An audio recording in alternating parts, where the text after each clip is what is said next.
Bonjour à tous, mesdames, messieurs, comme vous le constatez, nous sommes à Mamou avec notre Nadia mondiale, Adjaïta de Bruxelles, alhamdoulilah. Elle est très bien rentrée en Guinée, donc désormais, quand elle vient en Guinée,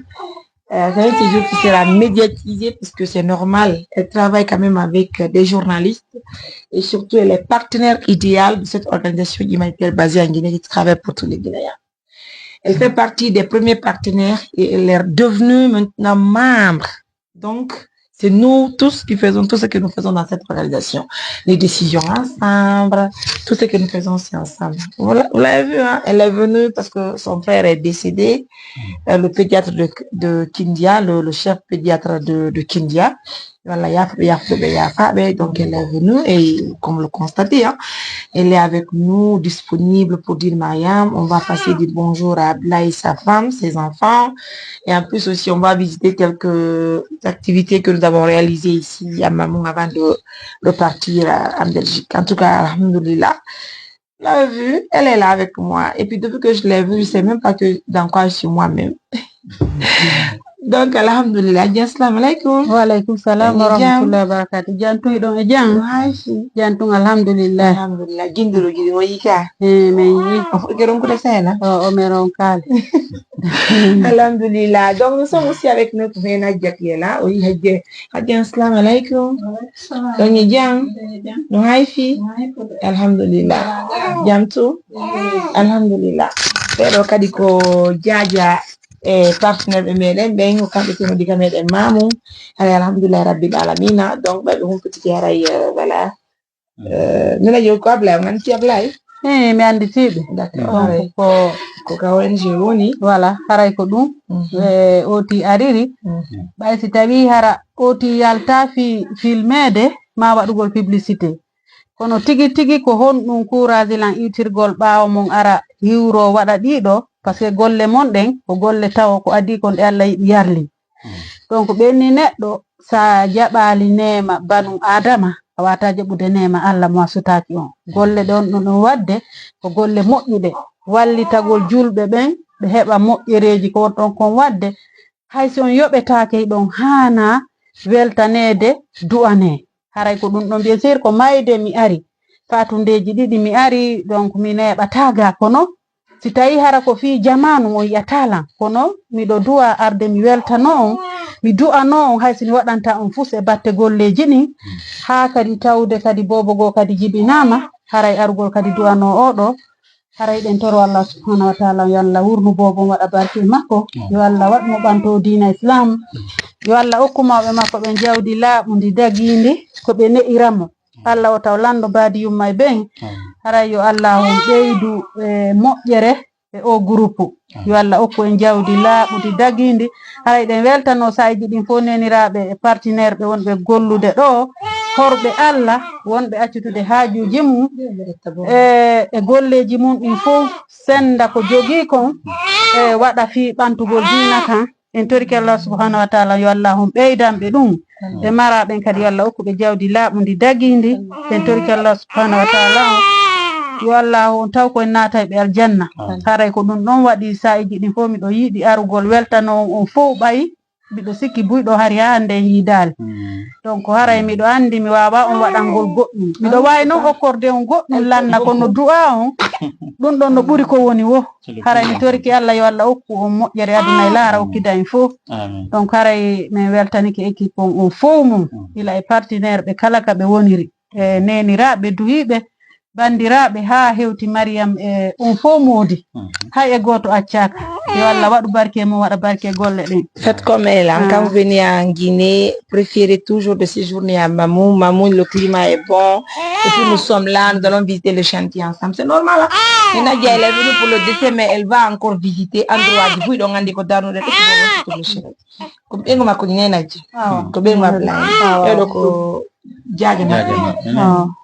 Pero tiyo ko Conakry ɓe woni ɓen kamɓe kadi extérieur toon no wallitimo joɓere men moƴƴa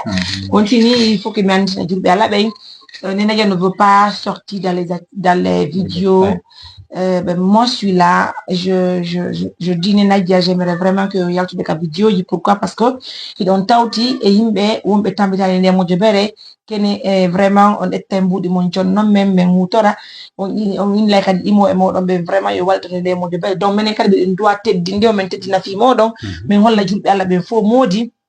e do no tambitade mojo bere nay haran toute sincérité men be welti men tori Allah yo Allah okko be baraji modum akkide hambo e juuta okkora surtout fait mutedni rembe adna e lakara c'est important donc ara ko wadi partenaire jenti be men be fo do nyanyo be arde wo e mabbe bu ni Mariam men nani ne jeno arde lagin ene on yidi ka o yidale donc ni dene najja wo yi déjà hande kadi men immi ke be ngari tugol bo bablayon hare ko ani ko julbe Allah men fo batte mon ko e mardi si Allah de men habbiyo massivement sinon kadi gasi donc ne najja piji bu en golli kamen do mamu tawata si piu yati kam atto arde be tawte atto be immade na e Mariam hande kadi hunde kare ni do kadi non hande no warni joni Mariam ko mi fala ray sago meden en soda tapiji din ka julirde ma dum en wada dum do pano jeden ma dum tikiti jo Mariam oyi jore nabana en don ton sima ma ton di sima donc si ben don ngari lagine no hani ko holle julbe Allah ben wodi ko himbe tigi woni tambita e nemo bere on tini ko himbe wonbe wakkilade gollira lakkele mun dey adda jawdi fi e waltor julbe ko fi Allah woti annabi enen kasi be ay lagine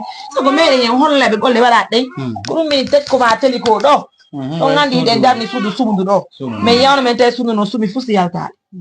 ne nagiro tawti ati wende Mariam dudo non sudu sago angi holle parte gimmo men ben parce que ha hande be wadali goddo be ronkindi e acci wolle hiditi be donc walindire ndu sudu adde garnam 3 chambres salon tout est carré vitre no wada me wadi installation cour fop me wadi men plafond yamu